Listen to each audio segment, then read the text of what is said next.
আসসালামু আলাইকুম। দেশ এবং দেশের বাইরে থেকে আমার এই ভিডিওটা যারা দেখছেন আপনাদেরকে আন্তরিক শুভেচ্ছা এবং অভিনন্দন। আপনাদের সাথে আছি আমি জসিম। আমেরিকার রাষ্ট্রপতি ডোনাল্ড ট্রাম্পের স্বপ্ন একদম চূর্ণ বিচূর্ণ হয়ে গিয়েছে। ওনার যে আশা ছিল, স্বপ্ন ছিল, এই সব কিছু মাটির সাথে একদম মিশে গিয়েছে। 2025 সালের শান্তিতে নোবেল বিজয়ী যে পুরস্কারটা, এটা ডোনাল্ড ট্রাম্প পাওয়ার কথা ছিল এবং উনি অনেক বেশি ওটা নিয়ে আশা প্রকাশ করেছিলেন। কারণ উনি অনেক গণমাধ্যমে বলেছে, এই যে শান্তিতে নোবেলজয়ী পুরস্কারটা, এটা আমি পাওয়ার অধিকারটুকু রাখি, কারণ আমি বিশ্বের বড় বড় 8টা যুদ্ধকে আমি থেমিয়েছি। এই সুবাদে শান্তিতে নোবেল পুরস্কারটা আমার পাওয়ার অধিকার আছে। কিন্তু ডোনাল্ড ট্রাম্পের চোখের সামন দিয়েই এই পুরস্কার ভেনেজুয়েলার একজন নেত্রী নিয়ে গিয়েছে, মারিয়া। এই যে একটা কষ্ট, এই যে একটা জ্বালা, এই যে একটা যন্ত্রণা, এটা শুধু সেই জানে। আপনি যদি কাউকে মন থেকে ভালোবাসেন এবং তাকে নিয়ে সারা জীবন থাকতে চান, এটা আপনার স্বপ্ন থাকে, আর সেই ভালোবাসার মানুষটাকে যদি কেউ আপনার চোখের সামন দিয়ে নিয়ে চলে যায়, তাহলে এটা যে কি দুঃখ, কষ্ট, জ্বালা, যন্ত্রণা, এটা শুধু আপনিই বুঝবেন। ঠিক সেই রকম হয়েছে আমেরিকার রাষ্ট্রপতি ডোনাল্ড ট্রাম্পের জন্য। ওনার স্বপ্ন তো নষ্ট হয়ে গিয়েছে। উনি একটা নারীর কাছে চেক খেয়েছেন, একজন নারী ওনাকে হারিয়ে দিয়েছে। এই যে কষ্ট, এই যে দুঃখ, এই যে জ্বালা, এই যে যন্ত্রণা, এই যে আঘাত, এই আঘাতকে এত সহজে শুকিয়ে যাবে?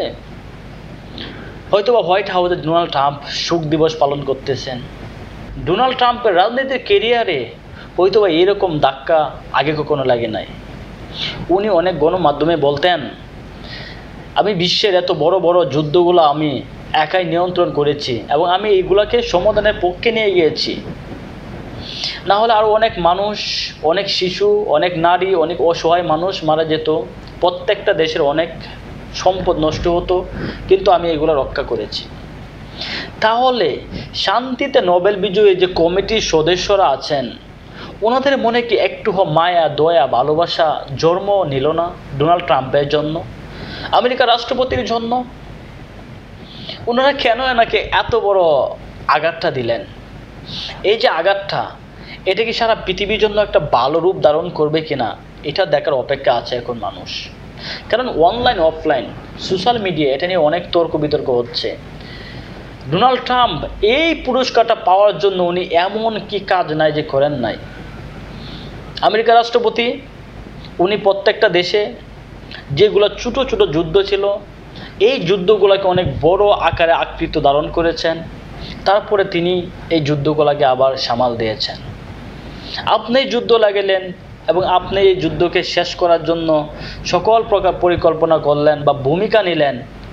যারা নোবেলজয়ী কমিটির সদস্য আছে, ওনারা কি বুঝেন না? আপনি আপনার বিজনেসের জন্য, আপনি আপনার দেশের শক্তি পুরো দুনিয়াতে প্রয়োগ করার জন্য আপনি এই কাজগুলো করেছেন, যার জন্য আপনাকে এই পুরস্কার দেওয়া হয় নাই।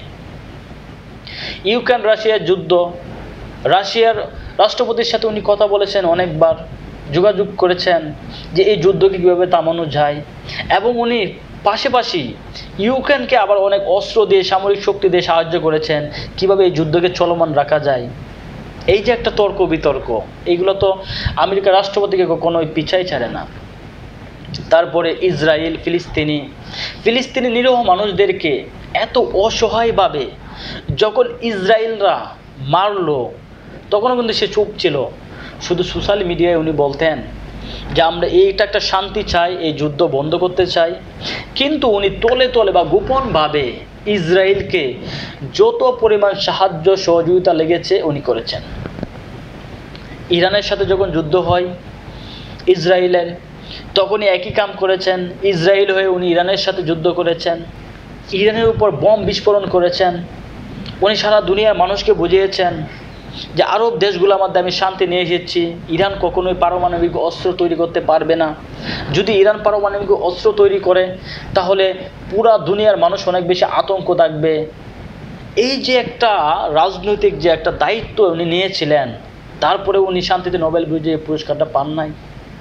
আমরা দেখেছি পাকিস্তান ভারতের সাথে যে যুদ্ধ হয়েছিল, এই যুদ্ধ এক সপ্তাহ চলার পরে আমেরিকার রাষ্ট্রপতি ডোনাল্ড ট্রাম্প উনি বলেছিলেন পাকিস্তানকে যুদ্ধ অবিলম্বে বন্ধ করতে হবে, দুই দেশের শান্তি আমরা চাই।